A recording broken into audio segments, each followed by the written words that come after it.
హైదరాబాద్లోని శాసన మండలిలో 7 ఎమ్మెల్సీలు ప్రమాణ స్వీకారం చేశారు. ఎమ్మెల్యే కోటాలో ఎన్నికైన 4 ఎమ్మెల్సీలతో మండలి చైర్మన్ గుత్తా సుఖేందర్ రెడ్డి ప్రమాణ స్వీకారం చేయించారు. కాంగ్రెస్ నేతలు విజయశాంతి, అద్దంకి దయాకర్, శంకర్ నాయక్, సిపిఐ నుంచి ఎన్నికైన నెల్లికంటి సత్యం ప్రమాణం చేశారు. వీరితో పాటు పట్టభద్రులు, టీచర్ ఎమ్మెల్సీలు అంజిరెడ్డి, కొమరయ్య, శ్రీపాల్ రెడ్డిలు కూడా ప్రమాణ స్వీకారం చేశారు. బీఆర్ఎస్ ఎమ్మెల్సీ దాసోజు శ్రవణ్ మరో రోజు ప్రమాణం చేయనున్నారు.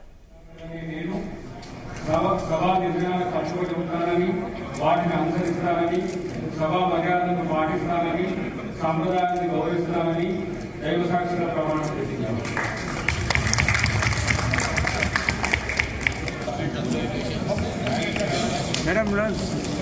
ఈ కార్యక్రమానికి మంత్రులు శ్రీధర్బాబు, ఉత్తమ్ కుమార్ రెడ్డి, కోమటిరెడ్డి వెంకటరెడ్డి, బీజేపీ నుంచి కేంద్ర మంత్రి కిషన్ రెడ్డి, ఎంపీ రఘునందన్ రావు, లక్ష్మణ్ హాజరయ్యారు. ఎమ్మెల్సీల ప్రమాణ స్వీకారం నేపథ్యంలో అసెంబ్లీ ప్రాంగణంలో సందడి వాతావరణం నెలకొంది. వివిధ పార్టీల నేతలు, అభిమానులు తరలివచ్చారు.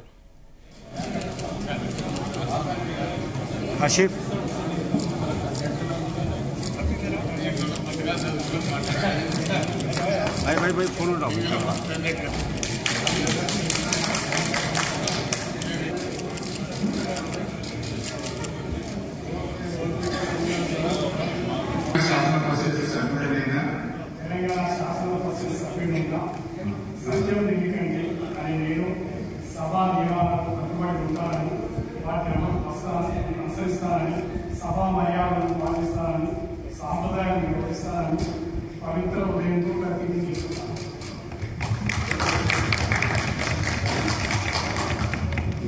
సభ్యుడనైన శ్రీపాల్ రెడ్డి అనే నేను సభ నియమాలకు కట్టుబడి ఉంటానని, వాటిని అనుసరిస్తానని, సభ మర్యాదలను పాటిస్తానని, సంప్రదాయాలను గౌరవిస్తానని దైవ సాక్షిగా ప్రమాణం చేస్తున్నాను.